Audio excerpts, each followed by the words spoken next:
নমস্কার। Kolkata night Riders finally তাদের campaign শেষ করলো এবং ১১০ রানে হার দিয়ে। দেখুন, যখন খেলাটা হচ্ছিল, আমি এখন ইংল্যান্ডে, আপনারা অনেকেই সেটা জানেন, আমি খেলাটা ফলো করছিলাম। একটা দলের বিরুদ্ধে ২৭৮ রান করলো হায়দ্রাবাদ সানরাইজার। এমন নয় যে হায়দ্রাবাদ সানরাইজার প্লে অফে গেছে, তাদের জন্য অ্যাডিশনাল ইনসেনটিভ আছে, টিমটা দারুণ খেলছে, এটা কিন্তু নয়। হায়দ্রাবাদ সানরাইজারও কেকেআর এর মতোই এই সিজনে সেভাবে ভালো খেলতে পারেনি, দানা বাঁধেনি তাদের কিছুই। তা সত্ত্বেও কিন্তু প্রতিটা খেলায় একটা তাগিদ থাকে, একটা জেতার খিদে থাকে, একটা সম্মানের জন্য খেলা থাকে, একটা ফ্যানদের জন্য খেলা থাকে। বেশ কয়েকটা দল যারা বাইরে হয়ে গেছে তাদের কথা একবার ভেবে দেখুন। চেন্নাই সুপার কিংস, তারা কিন্তু টেবিল টপার গুজরাট টাইটানকে হারিয়ে দিল।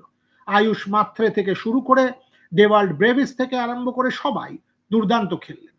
লখনৌ সুপার জায়ান্টস, আগের দিন কিন্তু তারা তাদের ম্যাচটা জিতলো, যেখানে আমরা দেখেছি নিকোলাস পুরান, যেখানে আমরা দেখেছি মিচেল মার্শের ১০০।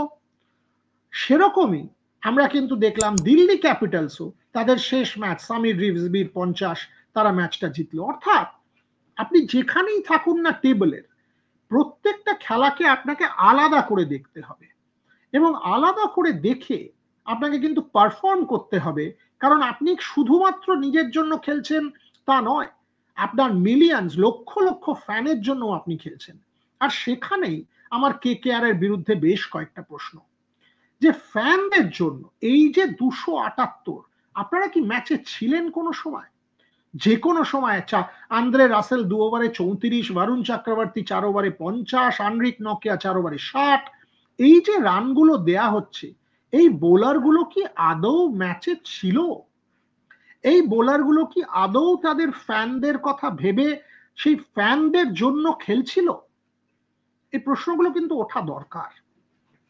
আজকে যখন পোস্টমর্টেম করছি, একটু ফিরে তাকানো যাক প্রথম থেকে। বেশ কয়েকটা প্রশ্ন। একটা জিনিস মাথায় রাখবেন, কেকেআর ডিফেন্ডিং চ্যাম্পিয়ন হিসেবে এসেছিল এবং আমি কিন্তু একজন যে বলেছিল প্রথম দিন থেকে যে কেকেআর প্লে অফে যাবে, যথেষ্ট ভালো দল। আমার এই কথাটা স্বীকার করতে কোনো অস্বস্তি নেই। আমি এখনো মনে করি যে কেকেআর একটা ভালো দল। কিন্তু তাহলে হলোটা কি? হলো অনেক কিছু। প্রথম কথা, ড্রেসিং রুমে না আইপিএল এর সাথে ডোমেস্টিক ক্রিকেটের একটা বেশ ফারাক আছে। আপনি ক্যাপ্টেন করলেন আজিঙ্কে রাহানেকে, আজিঙ্কের একটা মোটামুটি ভদ্র সিজন গেছে ঠিকই, কিন্তু আজিঙ্কে কিন্তু অকশনে আপনি খেয়াল করে দেখবেন কেউ কেনেনি তাকে। তারপরে দ্বিতীয়বারেও কেনেনি, তারপর ফাইনালি কেকেআর তাকে কিনলো, কিনে তাকে ক্যাপ্টেন করে দেওয়া হলো। অর্থাৎ যাকে আপনি অকশনে অত পরে কিনছেন, তিনি কোনোভাবেই আপনার ক্যাপ্টেন্সির লিস্টে কিন্তু ছিলেন না। আপনি তাকে অ্যাজ আ ফল ব্যাক পরে ক্যাপ্টেন করলেন, টেলস ইউ সামথিং। দ্বিতীয় কথা, গত বছর গৌতম গম্ভীর থাকাতে চন্দ্রকান্ত পণ্ডিতকে একেবারে অন্য মনে হয়েছিল, কারণ তার ওপর কোনো চাপ ছিল না। গোটা চাপটাই ছিল গৌতম গম্ভীরের ওপরে। গৌতম গম্ভীর সবই শৌখিন করে নিচ্ছিলেন, ভালো খারাপ সবটাই গৌতম কেন্দ্রিক।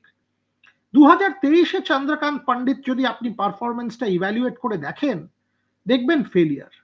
সিমিলারলি ২০২৫-এ আবার ফেলিয়ার। চন্দ্রকান্ত পণ্ডিত কিন্তু ডোমেস্টিক ক্রিকেটে বেশ বেশ অ্যাকামপ্লিশড কোচ। তাহলে সমস্যাটা কোথায়?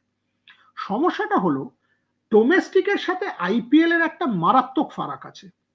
ডোমেস্টিকে যে ক্রিকেটারগুলোকে আপনি কোচিং করছেন, তাদেরকে আপনি ধমক ধামক দিয়ে একরকম ভাবে কোচ করতে পারেন, আপনি ডিক্টেটোরিয়ালি কোচ করতে পারেন।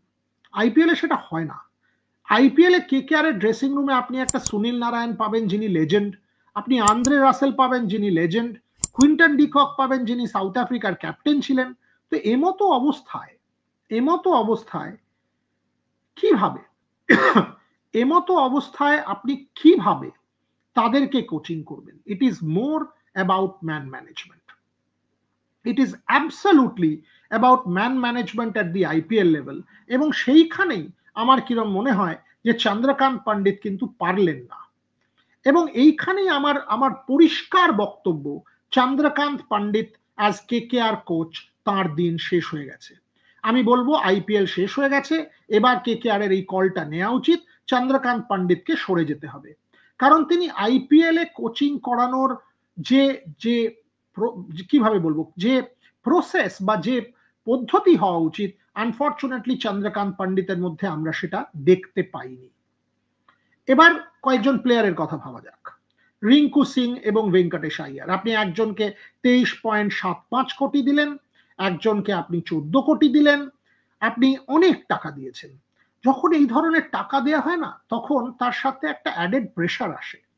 টাকাটার অ্যামাউন্ট শুনলে 14 কোটি, 24 কোটি, ভাই 24 কোটি 14 কোটি চাপটা নেওয়াটাও কিন্তু সহজ নয়। ভেঙ্কটেশ আইয়ারের কথাই বলুন না, ভেঙ্কটেশ আইয়ার গোটা টুর্নামেন্টে এক ওভারও বল করলেন না, কাল তো খেলেনি। আর তার থেকে পরিষ্কার যে তাকে আমাদের রেভ স্পোর্টস ইংরেজির জন্য গার্গী রাউত একটি লেখা লিখেছেন এবং স্টোরিও করেছে যে বেশ কিছুদিন আগে, যে ভেঙ্কটেশ আইয়ার হয়তো ট্রেডেড হয়ে যাবে। কালকের থেকে সেই ইঙ্গিতটা আরো পরিষ্কার। বাট কয়েকটা প্রশ্ন, ভেঙ্কটেশ আইয়ার 2021 সালে যখন প্রথম আসেন, কোন জায়গায় এত দারুণ খেলেছিলেন, কোন জায়গায় দুর্দান্ত খেলে সামনে এসেছিলেন ওপেন করে। দুবাইয়ের ওই লেগটার কথা ভেবে দেখুন, একবারও কিন্তু সেই চেষ্টাটা করা হলো না। কেকেআর এর গোটা ওপেনিং আমরা এই আইপিএল এ যদি দেখি সাকসেসফুল ছিল কি? Absolutely not. সেটা কুইন্টন ডিকক বলুন, রেহমানুল্লাহ গুরবাজ বলুন, আপনি যার কথাই বলুন না কেন, দেখবেন যে কেকেআর এর ওপেনিং কিন্তু সাকসেসফুল ছিল না। তা সত্ত্বেও ভেঙ্কটেশ আইয়ারকে একবার ট্রাই করা হলো না। দ্বিতীয় কথা, এক ওভারও তাকে বোলিং দেয়া হলো না। এবার প্রশ্নটা হলো, তাকে যখন নেওয়া হয়েছিল অত টাকা দিয়ে, শুধুমাত্র ব্যাটার হিসাবে নেওয়া হয়েছিল কি?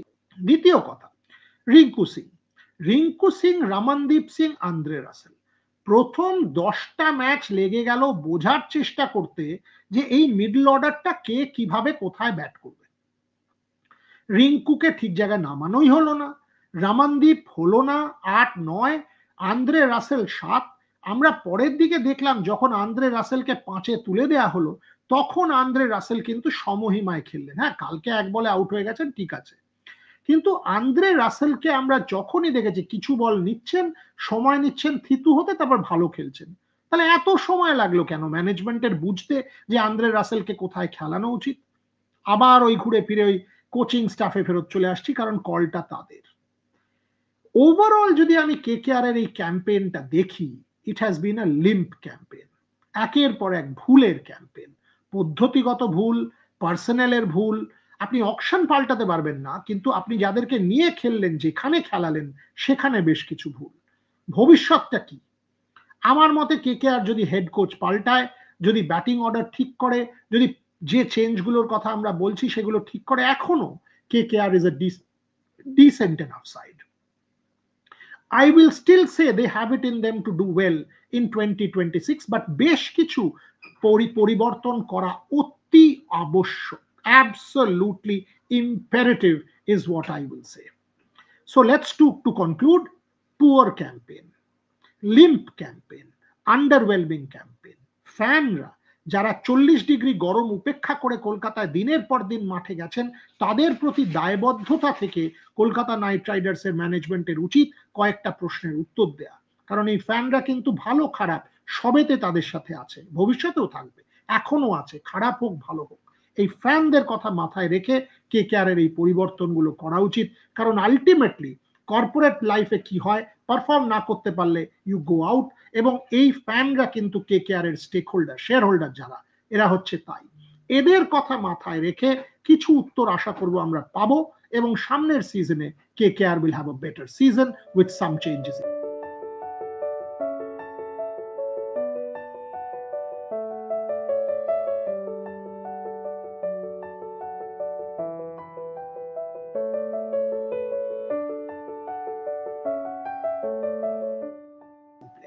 দেখতে থাকুন রেভ স্পোর্টস বাংলা, আরো এই ধরনের অনেক স্টোরি নিয়ে আমরা উপস্থিত থাকবো। ফুটবল তো করতেই থাকবো, রাহুল দেবাশিস ওরাও করবে, আমিও করব।